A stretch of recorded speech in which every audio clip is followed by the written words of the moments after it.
You're in the right place if you're interested in travelling in Albania. Hi, I'm Roger and this is my wife Maya. This is the documentary of our trip through Albania in September 2025. Our trip had a long genesis. In 1990 we had been travelling from Greece through then Yugoslavia north and couldn't travel through Albania as the borders were closed. More recently, Maya had read a book, Free, by Leah Ypi, who grew up in communist Albania and was now a professor of political theory at the London School of Economics. Her book tells the story of growing up before and after the fall of communism and provides a unique insight into the meaning of freedom. We wanted to see for ourselves a once forbidden land. We were doing it on an Intrepid trip, as we liked their style of travel, with small groups and a leader to navigate the culture and country. It was also special as we were doing the trip with friends, Wayne and Julie and Sue from the UK, who we had met doing an Intrepid guerrilla trek in Uganda. We got on so well that we had planned this 2 years after our guerrilla trip. They also brought friends, another Sue and Tracy, along for the trip. Our Intrepid group also included Ela, Anna, Bina, Ketzel and Raquel. We had a full day to explore Tirana before our trip officially started, with a group meeting in the evening. We decided to utilise the hop-on, hop-off bus to get a sense of place. We hopped off to go up the Daci Express cable car to get a view over the city. Look down. Look out. We need this to come. Oh yeah, yeah. It's like We didn't know what around we want to stay. can't be worse. Unfortunately, it was pretty hazy, but still a great ride. Back at the hotel, we met our fellow travellers and our guide Eri, who was from Tirana. After covering off insurance and passport info, we headed to a restaurant next door to celebrate the start of the trip. There's the troops, ready for action. The next morning we met our driver Gesem, who would be with us for the trip, with a 12-seater Mercedes minibus. We headed north out of Tirana, stopping for morning tea and a visit to a Scanderbeg statue and memorial. Are you filming me? Yep. All the time? Not all the time, quite a bit. Proves that I'm saying something. I'll be kind with the editing. Scanderbeg is a national hero of Albania, celebrated for leading a successful resistance against the Ottoman Empire in the 15th century. He united Albanian princes and defended Albanian territories for over 2 decades. His leadership and military skill became a symbol of courage, unity and national identity. Today, Scanderbeg remains a powerful figure in Albanian history, representing the enduring struggle for freedom and sovereignty. After the death of Scanderbeg, they went to Naples, and Naples, together with his helmet and sword as well, and the Naples kingdom had lots of fight with Austro-Hungarians. This was day 2 of a 9-day trip. We were headed to Lake Koman and the Shala River. The road was pretty rough once we entered the mountains, and progress was slow. We picked up some fruit for snacks before stopping at a small family-run restaurant with views out over the lake. Here we are, stopping for lunch. What a beautiful spot. Wow. The menu already there. You have What's he say? Fish option tonight, then I'll probably. The recommended dish was fish and salad. While it was cooking, some of us walked down to the lake for a look.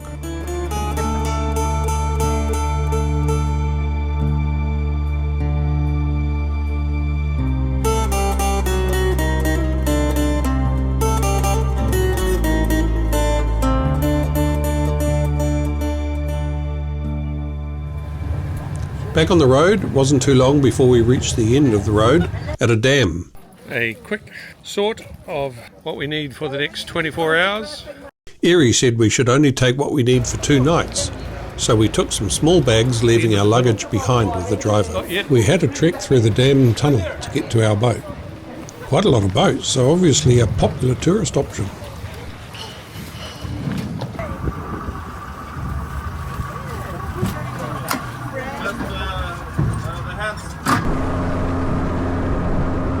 It was a real adventure to see where we were going.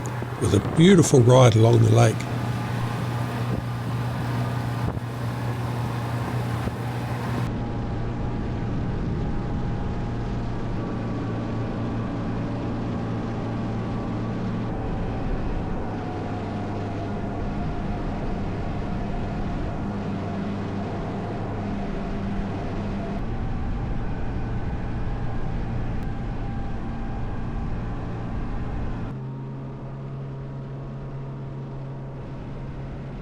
We headed up an arm which narrowed considerably and finally got to our destination, Shala River Lodge.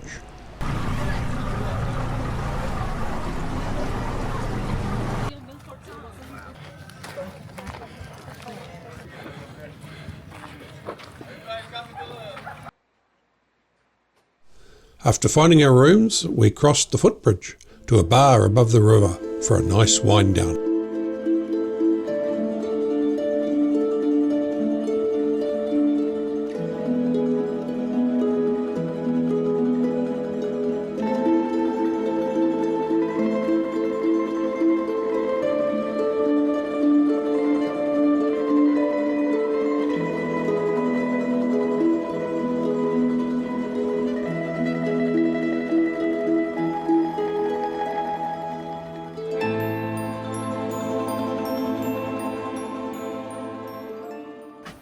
Morning coffee in Albania.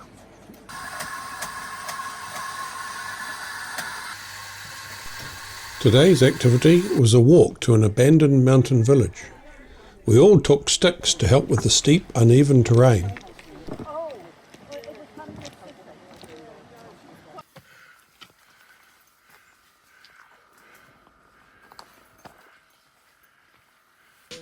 Stopped for a short breather, or in my case, a long breather. We're still here. Wayne's at the back to make sure I don't fall off behind. And off we go. And this is the flat bit. And then we're going up there somewhere. I think it's quite a nice picture here because I've got a smile on. Right, hold on to me. Full smile, Tracy. Hang on, I've got an arm in, that's better. When we got to a high point with a view, we decided we had walked far enough and took our obligatory group shot before turning around for our descent. Going down is easier than going up. No gorillas, only snakes. But we haven't seen any.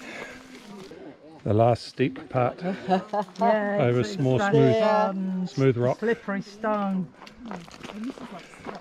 No more bum slides behind.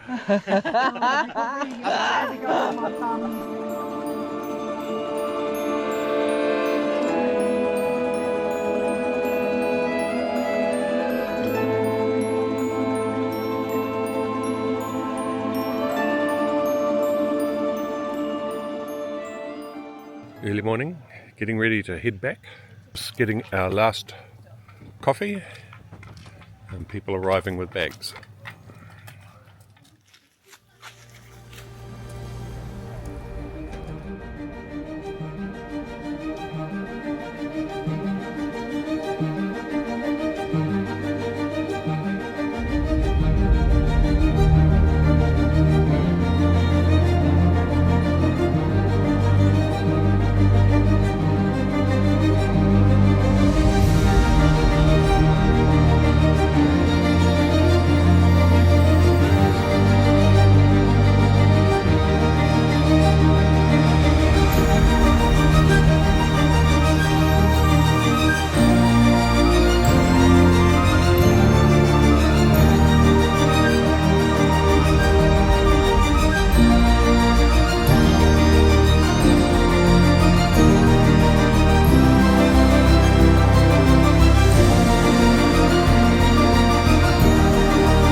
After our nice stop for coffee at the lake and lunch at a local village, we had a short drive to our agritourism destination at Mrizi Zanave Farm. This is an agritourism farm in Fishtay, known for its farm-to-table dining, sustainable practices and focus on traditional Albanian cuisine. It features an organic farm with livestock and crops, a restaurant that uses on-site ingredients, and facilities for producing cheeses, jams, wine and raki. We had a tour of the production facilities before enjoying a wonderful wine tasting in the cellar.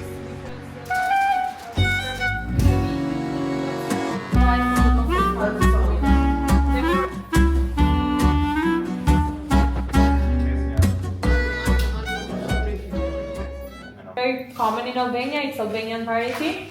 The first one that you will try will be this one. This one wine, it's a blend with white shade.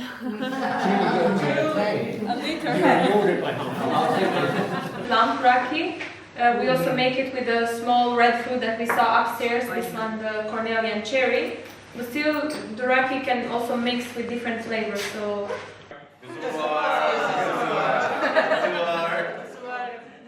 Not bad, eh?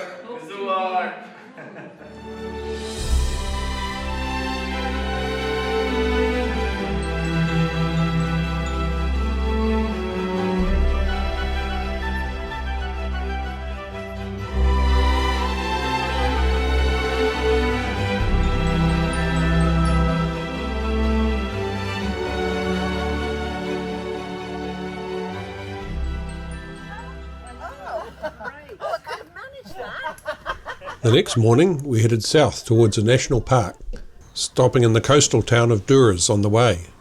Durrës is the oldest city in Albania and the biggest seaport. Its foundation dates back to 627 BC.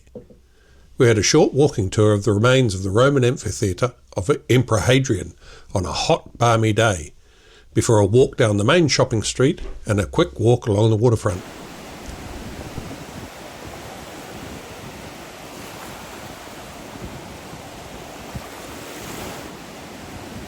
Then it was on to Divaka Karavasta National Park, where we got to meet a pair of pelicans, Johnny and Vlashy.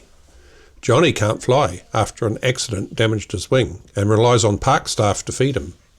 Vlashy has also caught on to free food and lodgings. The national park is one of the country's most important natural reserves. It includes lagoons, pine forests, wetlands and sandy beaches.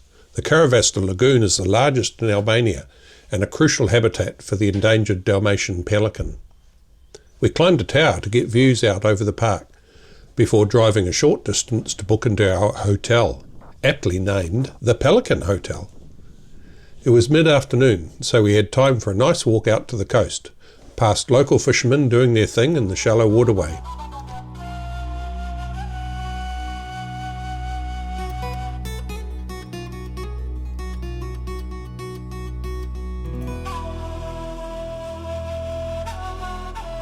Swimmer Sue was keen to try the Adriatic and headed into the surf under our watchful gaze.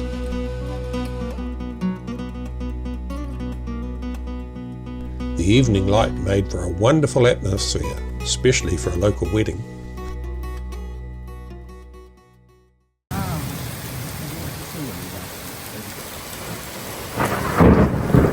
Our planned early morning walk was overtaken with a dramatic thunderstorm, lightning, heavy rain and thermos coffee intended for the walk. We tried a bit later, but after the rain the mosquitoes were out en masse, forcing us back into our van before we were eaten alive.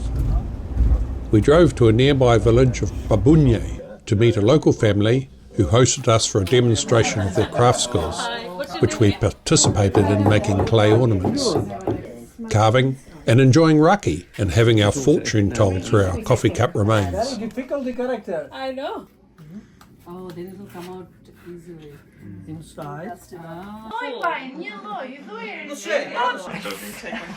Always does a good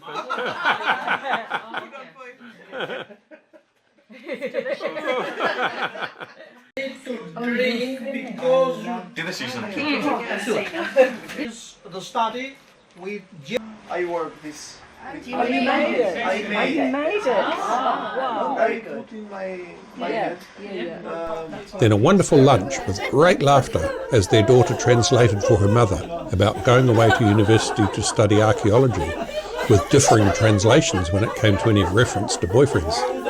This sent our leader Eri and driver Gizem into hysterics. A truly wonderful time. Very special meeting such an open, warm family sharing so much of their life. A highlight of the trip for sure.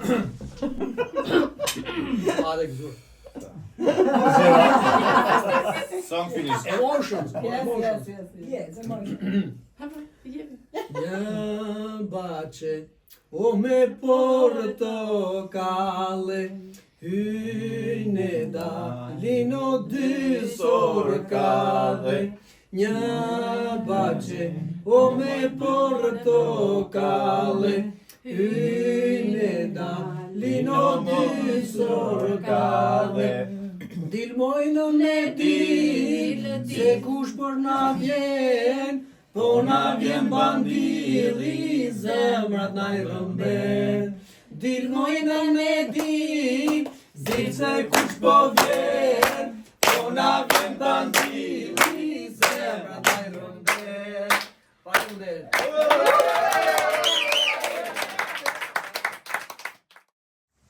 After lunch, we headed further south to the Bay of Vlora. Take away all sensitive information. Your room numbers and Wi-Fi password. The weather was still unsettled and another storm passed through in the evening. It was forecast to clear the next day, which was excellent news, as Quetzal was keen on a boat trip for the day, and we all agreed to make it a group outing, including Eri and Gizem. Eri arranged for the boat hire, and we had sunshine, nice temperatures and no wind to start our trip. Large ribs, or rigid inflatables, seemed to be the local means of boat hire, and we all piled aboard for our adventure. We headed out to Sazan Island, an earlier military establishment as it protected the head of the bay. Apparently Donald Trump's son-in-law, Jared Kushner, is going to develop a luxury resort on the island, valued at some $1.4 billion. There was certainly a lot of development happening in the Bay of Vlora. It was becoming like a version of the French Riviera. It no doubt was boosting economic activity in Albania and giving work to local companies. But we were out to enjoy the sun and natural beauty of the island. We all had a swim on the island, marvelling at the watercolour. Are you on an Intrepid trip? I am, are you? Highly recommended, I would say. We did not think about this when we were booking Albania. Yeah, that's right. Too long to take back everything I'd said about it, but it's very good. It's not even over. No.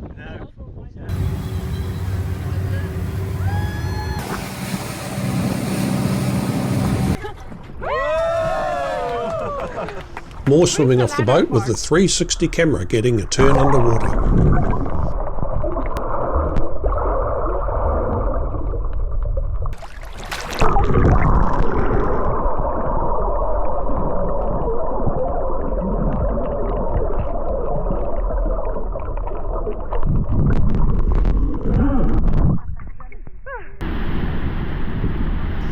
Next was the Haksi Ali Cave at the end of the peninsula.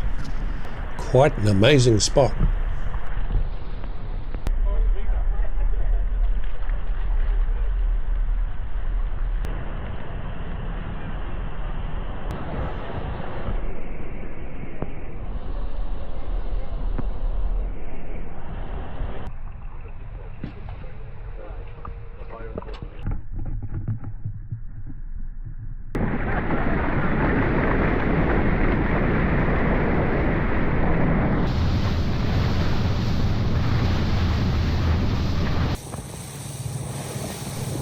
For late lunch, we stopped at a beach restaurant on the peninsula and enjoyed a few drinks.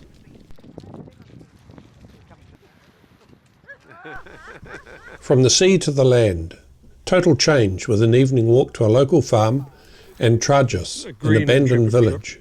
The village was bombed 3 times in 1943 because of its partisan sympathies.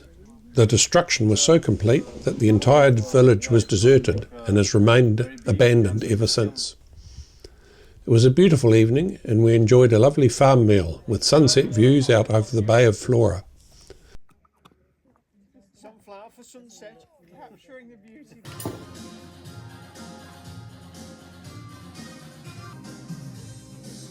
Our local host played some lovely melodies as we watched the sunset.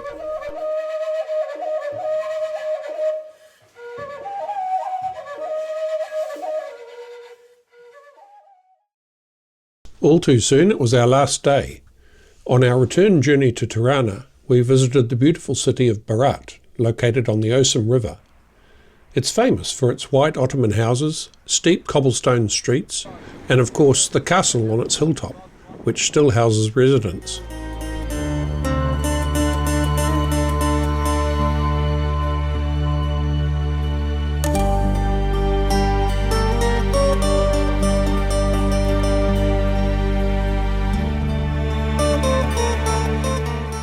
We had lunch in the castle and enjoyed the Holy Trinity Church, a medieval Byzantine-era Albanian Orthodox church.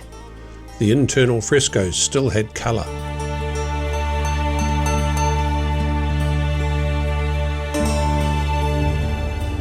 A rather quiet ride back to Tirana, as I'm sure we were all reflecting on how much we had seen and how quickly the week had passed.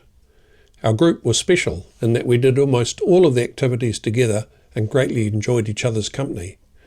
A reflection not only on the group, but our leader Eri, who quickly won us over with his confidence, enthusiasm, and genuine care for not only us, but Albania as his country and his future.